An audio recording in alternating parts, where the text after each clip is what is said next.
Iya, saya diminta untuk membaca cerpen oleh Kang Ubay berjudul Ijazah Pelet, yang nanti setelah saya selesai membacakannya, saya akan minta pelet kepada penulisnya. Siap. Nanti kita kobil. Ya, aja setuju. Setelah ini kita kobil itu untuk mengijazahkan pelet kepada saya. Oke, wes tak cek lidiknya.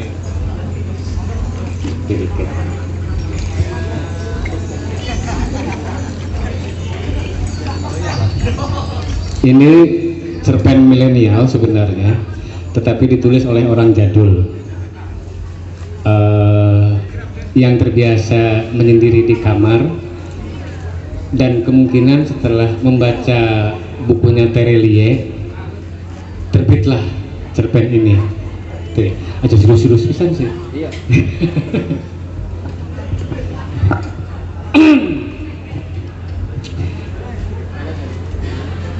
Sejak pertemuan pertama aku dengan Lia di sekolah, jujur saja, aku mulai kepincut dengan lentik bulu matanya, bibir sensualnya, dan semampai tubuhnya. Entah sejak kapan aku mulai mengenal benih-benih rasa ini, padahal belum pernah sekalipun aku dan Lia bertatap muka secara langsung atau bahkan berbicara empat mata. Mungkin tensi cintaku akan bertambah bila mendengar suaranya. Oh,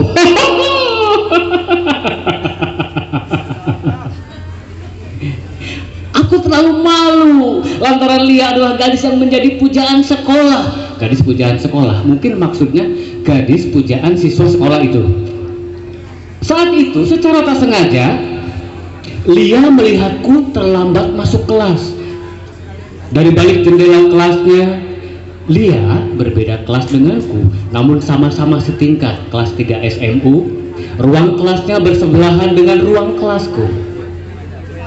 Ia menatapku sembari melemparkan senyum. Bahagia sekali rasanya, meskipun kemudian aku dihukum juga berdiri satu kaki selama 10 menit karena terlambat, tapi seolah terbayarkan oleh senyum Lia. Sepanjang 10 menit itu seperti 1 menit saja rasanya. Senyum manis Lia yang menguatkan kakiku berdiri gagah di hadapan teman sekelasku. Aku jatuh cinta. Benar-benar jatuh cinta kepada Lia. Bayangkan, 10 menit Lia tersenyum sembari menyaksikan si aku dihukum merenges terus. Tak terasa sudah hampir 4 bulan lebih aku hanya mengagumi Lia tanpa pernah mengungkapkan perasaan cinta yang menggebu-gebu terhadapnya. Aku pun tak pernah berusaha menarik perhatiannya, padahal tak jarang dan tanpa ragu-ragu Lia seolah-olah selalu mencuri perhatianku. Ya, hampir setiap pagi sebelum masuk kelas, ku sempatkan melirik wajah Lia dari balik jendela kelasnya. Lia selalu membalas dengan melemparkan senyum mautnya kepadaku. Apakah Lia merasakan hal yang sama terhadapku? Ku buang jauh-jauh perasaan itu. Mungkin cintaku bertepuk sebelah tangan. Mungkin saja Lia memang ramah, tersenyum kepada siapa saja. Benar-benar gadis istimewa, cantik, anggun, dan murah senyum. Tak heran teman-temanku selalu membicarakan Lia sepanjang waktu istirahat, di kantin, di tongkrongan favoritku, di halaman belakang sekolah, dan setelah lonceng tanda pulang berlomba-lomba menarik perhatian walau hanya sekadar berebut menyapanya. Naskah ini panjang, mohon bersabar. Teman-temanku tak pernah tahu apa yang sedang menggelisahkan hatiku. Aku pun tak pernah menceritakan perihal rasa sukaku kepada Lia ke orang lain, pun kepada sahabat dekatku. Aku pendam sendiri. Entah, selalu saja seperti ada sesuatu yang menghalangi setiap kali hendak ku sampaikan perasaanku ini kepada Lia langsung. Ada saja yang kemudian membuatku tak berani berterus terang.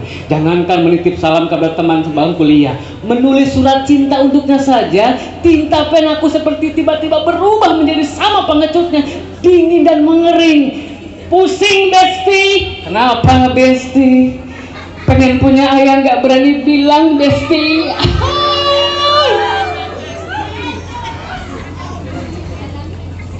Bukan aku ya, bukan aku. Besti, genap sudah kurun waktu 5 bulan tak pernah menuntaskan tanggung jawabku menyatakan cinta kepada Lia, dan selama 5 bulan senyum Lia tak pernah bisa kuterjemahkan. Tapi anehnya, Lia tak pernah bosan melemparkan senyum itu. Setiap pagi, setiap bertemu denganku, senyum yang membuatku terus bertanya-tanya, untuk apa? Apakah sengaja untuk menyiksaku? Lia, aku sudah cukup tersiksa lantaran menyimpan perasaanku sendiri terhadapku selama ini. Kalau teman-teman mau membaca cerpen ini, bukunya ada di mana? Di situ ya. Buku ijazah peletnya ada di situ. Oh, sudah diangkut, gampang, tinggal order aja. Kemudian, agenda menyiapkan acara perpisahan sekolah sedikit menjauhkan konsentrasiku terhadap Lia. Tensinya sedikit menurun, tapi bukan berarti hilang. Seremonial tahunan ini kebetulan dipasrahkan kepada teman-teman sekelasku yang menjadi panitia. Tugasku menyiapkan draft pengisi acara, mulai dari menentukan MC, jenis acara hiburan, dan lain sebagainya. Aku ingin membuat perbedaan di acara perpisahan kali ini, menampilkan pertunjukan yang berbeda dari tahun sebelumnya, biar lebih berkesan. Aku mengusulkan untuk mengundang grup band asal sekolah lain sebagai acara pamungkas setelah acara formal berakhir. Lagi direkam. Oke, saya berarti nggak boleh duduk di situ. Usulku langsung diterima oleh ketua panitia perpisahan, Fahrul. Ada nama Fahrul di sini? Fahrul, Lia? Tidak ada. Syukurlah. Fahrul yang juga sebagai penanggung jawab soal penentuan mata acara, maka segera hubungi teman yang menjadi vokalis di grup band Pantura itu. Grup band Pantura atau Aneka Nada atau Arnika Jaya, entah. Saya duduk di sini. Setelah menyepakati tanggal dan harinya, aku menyiapkan pilihan pengisi acara yang lain. Lumayan melelahkan kerja otak. Kesibukanku kian bertambah, di samping harus terus giat belajar dan menyiapkan mental menghadapi ujian akhir nanti. Setelah semua rangkaian acara perpisahan selesai dimusyawarahkan dan disepakati bersama, akhirnya konsentrasi kami beralih menuju ujian akhir. Berkaitan dengan persiapan itu, semua murid kelas 3 mendapatkan jam tambahan selama 3 jam setiap hari. Aku beruntung, jam tambahan tersebut membantu sisi mental dan kesiapan belajar. Tapi ada saja beberapa teman yang mengabaikan, bahkan seolah tak membutuhkan jam tambahan. Dongengnya mandek dikit. Ujian soalnya. Ya, akhirnya ujian akhir terlewati. Aku lulus sore, meskipun dengan nilai yang tidak begitu memuaskan. Melas. Teman-temanku merayakannya dengan beraneka ragam ekspresi, mencoret-coret baju dengan cat pilok, berkerumun sambil bernyanyi, memberikan kado kenang-kenangan kepada guru favoritnya masing-masing, saling mengisi buku diari, berfoto bersama, bertukar cindera mata, dan ada juga yang merayakannya dengan biasa-biasa saja, tanpa luapan kegembiraan. Sementara aku hanya bercanda di depan kelas. Semua kelas 3 kali ini lulus 99%, sehingga suasana bertambah meriah. Widianto, ada nama Widianto di sini? Semoga tidak ada. Salah satu teman sekelas yang tidak bisa mengikuti ujian lantaran mengalami kecelakaan berat. 10 hari sebelum ujian akhir berlangsung, ia masih dirawat di rumah sakit. Kabarnya juga masih dalam keadaan koma. Sampai ujian berlangsung, Widianto tidak bisa mengikutinya dan otomatis harus mengulang di tahun berikutnya. Aku berusaha mengingatkan teman-teman. Pasca perayaan pelulusan, kami berencana menengok Widianto di rumah sakit. Tiba-tiba, dari arah belakang, Lia, idola sekolah yang selama ini sempat kusimpan namanya, menyapa teman-temanku. Dengan suaranya yang renyah dan ramah, Lia mengucapkan selamat juga kepadaku. Aku sempat grogi dan terbata-bata membalas ucapan selamatnya. Dan ketika mendengar rencana kami hendak menjenguk Widianto, Lia berusaha untuk ikut menjenguk. Jadilah kami berebut untuk menawarkan tumpangan. Rencananya kami naik motor ke rumah sakit. Walhasil, tanpa diduga-duga justru aku yang ketiban rezeki. Lia ikut denganku. Untuk sementara si aku merasa bahagia. Tunggu endingnya. Sepanjang perjalanan ke rumah sakit, aku tidak banyak bicara dengan Lia. Terus terang rasa deg-degan dan grogi masih bersarang di dada. Apalagi tangan Lia menggandeng perutku seperti layaknya dua sejoli yang sedang dimabuk asmara. Gimana rasanya? Belum ya? Belum pernah. Tentu saja, sikap Lia terhadapku membuat teman-teman seperjalanan merasa cemburu. Walaupun kita sama-sama tahu Lia belum punya pacar. Tiba-tiba perasaan ingin mengutarakan rasa cinta kepada Lia terbersit seketika itu juga. Selama perjalanan itu, aku berusaha mengendalikan detak jantung yang kian kencang, sekencang laju motorku membonceng Lia. Bayangkan jantung yang berdegup kencang dengan motor yang sangat kencang mau ke rumah sakit. Berusaha memilih kata-kata yang sekali dilepaskan tepat mengenai jantung hatinya. Berusaha memilih waktu untuk melontarkan panah asmara kepadanya. Tapi sia-sia. Jalanan beraspal itu malah tidak sedikit pun memberikan celah. Seolah seperjalanan ke rumah sakit adalah perjalanan yang juga menyedihkan. Tak sepatah kata rayuan pun kulontarkan. Bahkan untuk sekadar berbasa-basi kepada Lia, aku berubah menjadi seorang pengecut. Kesempatan yang kusia-siakan ini tidak akan datang dua kali. Sesal ke dalam hati. Sudah tahu akan menyesal, masih dilakukan juga. Setelah dari rumah sakit, kami kembali ke sekolah dan bubar ke tempat masing-masing.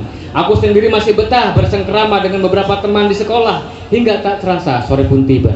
Aku pulang membawa cerita yang tak mungkin bisa ku ceritakan kepada siapapun. Malu rasanya. Cerita seorang pengecut yang membonceng gadis paling cantik di sekolah. Penyesalan itu memang akhirnya dikodratkan muncul di akhir dan akhir menyakitkan. Hari supir nih kan? Kupendam sendiri rasa cinta ini kepada Lia. Hampir tak pernah seorang pun yang tahu. Sedangkan Lia masih menjadi rebutan. Masih ada kesempatan hiburku dalam hati. Saat pembagian rapot dan acara perpisahan nanti, bila saat dua acara itu tidak juga kusampaikan, sirnalah sudah. Gadis itu mungkin sudah terpaut dengan pujaan hatinya, sudah keburu mendapatkan seorang Arjuna, dan aku akan terus gigit jari sepanjang hidup sebagai Hanoman. Suatu malam, Fahrul, ketua panitia perpisahan, menyambangiku. Ia menanyakan banyak hal terkait soal persiapan dan mata acara yang akan ditampilkan. Kami berdua terlibat diskusi dan obrolan yang serius hingga berakhir menjelang dini hari. Untuk kemudian bergulir pada satu tema obrolan yang menurutku baru pertama kali inilah Fahrul membahasnya. Fahrul orangnya ganteng, tinggi putih, proporsional dengan kecakapannya di kelas. Kamu pernah jatuh cinta? Fahrul mengawali. Tentu saja pertanyaannya membuatku sedikit kaget. Belum. Aku belum menemukan gadis sesuai kriteria. Jawabku datar. Begini, mungkin ini kedengaran agak janggal, tapi dari cerita yang ku dengar, katanya kamu punya semacam ilmu pelet. Tanya Fahrul setengah berbisik. Tentu saja, aku terkejut mendengar pertanyaannya ini. Siapa yang bilang? Aku mencoba membela diri. Lagian, memang pertanyaannya aneh. Banyak kok yang bilang. Sudahlah, ngaku saja. Apa susahnya sih berbagi? Jangan pelit begitu. Fahrul terus mencecarku. Sampai hampir beberapa kali aku mencoba menjelaskan apa adanya. Namun agaknya Fahrul tidak begitu percaya. Entah siapa yang telah menggulirkan isu soal ilmu itu. Untuk kesekian kalinya, Fahrul mencoba terus meminta paksa. Aku pun tak mau kalah mencoba menjelaskannya dengan segala tetek bengek kenyataan bahwa aku tidak punya ilmu sejenis itu. Memangnya aku ini dukun? Umpatku dalam hati. Aku mencoba mengalihkan tema perbincangan, namun Fahrul tidak terpancing. Kembali lagi ke soal tadi. Kamu kan ganteng, Rul. Ngapain juga pakai ilmu pelet segala? Aku mencoba merasionalkan apa yang hendak dilakukan Fahrul. Hingga pada suatu situasi yang tidak bisa kuhindarkan, Fahrul benar-benar membuatku tidak bisa berkutik. Bukan lantaran aku punya ilmu pelet itu, tapi menghindarinya pun rasanya akan semakin menyulitkan posisiku. Bisa-bisa ketika acara perpisahan sekolah nanti, aku ditendang dari kepanitiaan, pikirku. Nah, akhirnya sebisa mungkin aku mengada-ada, asal segera menyudahi perbincangan dengan Fahrul yang memusingkan itu. Kamu baca penggalan ayat ini 7 kali setiap habis sholat 5 waktu, sambil puasa 3 hari berturut-turut. Kalau sudah selesai, kamu baca dalam hati di depan cewek yang kamu sukai sebanyak 7 kali. Kupilihkan penggalan ayat dari salah satu surat di Al-Quran. Aku sendiri tidak tahu ayat itu sesungguhnya berfungsi untuk apa. Pokoknya asal Fahrul segera hengkang dari hadapanku, tidak lagi merengek-rengek meminta sesuatu yang aku sendiri memang tidak punya yang dimintanya. Dengan rasa puas, Fahrul mengucapkan obiltu. Ini teman-teman yang harus diketahui, saya sangat yakin penulisnya itu sudah menguasai ilmu pelet sebelum membaca kitab Sabrina. Nah, perpisahan pun tiba. Aku sibuk dengan hal-hal teknis, mengoptimalkan dekorasi panggung, mengatur rangkaian acara dari awal hingga akhir, mengatur jadwal bintang tamu, menjamu band temanku, dan lain sebagainya. Semua bergembira, bahkan kepala sekolah yang sejak awal agak kurang setuju dengan tema perpisahan terlihat ikut menikmati juga semua penampilan murid-muridnya. Di bangku terdepan bersama guru-guru yang lain dan tamu undangan, wajahnya kelihatan cerah. Dari sekian penampilan, mangga, silakan.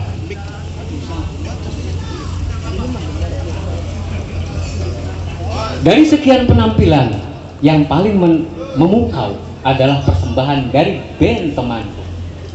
Lagu-lagu hits dan populer saat itu dibawakan dengan baik dan atraktif, membuat semua orang turut berbahagia, tak terkecuali Pak Amin, guru matematika yang galaktik.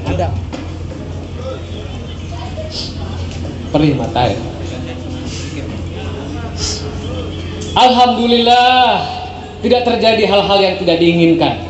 Semua berjalan lancar dan terkendali. Acara perpisahan pun selesai sudah. Teman-teman banyak yang masih terbawa sisa perpisahan serta bersengkrama di sekitar panggung, tenda, dan bangku-bangku yang masih berjejer. Di depan kelas, di teras kantor dan sekitarnya. Di tengah kesibukanku turut membereskan panggung, tiba-tiba Fahrul menghampiriku.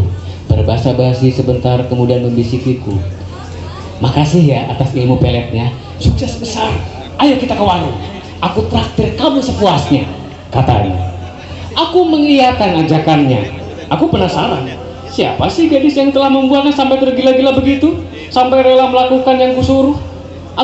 Aku makin penasaran ketika Fahrul juga hendak memperkenalkan gadis pujaannya nanti di warung. Maka kuserahkan urusan beres-beres panggung pada Tony, teman sebangku. Aku mengikuti Fahrul beranjak menjauhi panggung utama. Dari sebuah warung yang jaraknya tidak begitu jauh dari lokasi sekolah, masih bisa kulihat semua aktivitas teman-teman yang ada di depan sekolah.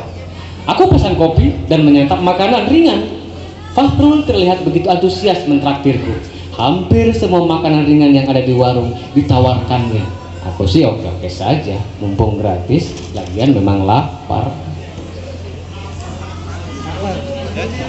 Sampai pada intinya, Fahrul menunjuk ke arah gedung sekolah. Di depan kelas, ada seorang gadis yang terlihat sedang menyendiri, terpisah agak jauh dari teman-temannya. Itu pacarku, gadis yang kuburu dari setahun lalu.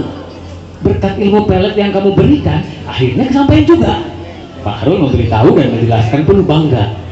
Aku berusaha menangkap wajah gadis itu, agak kurang jelas lantaran lalu lalang teman-teman yang menghalangi pandanganku. Aku terus meneropongnya, tak jua berhasil.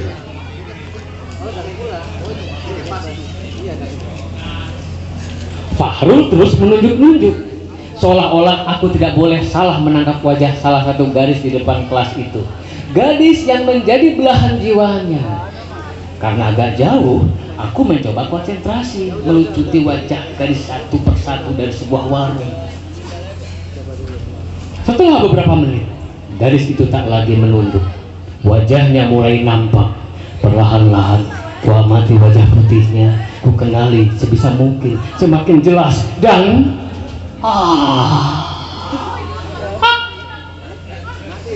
tanpa sadar gorengan tempe di mulutku jatuh. Gadis itu ternyata Lia, gadis incaranku juga. Sialan kau Fahrul. Sedih.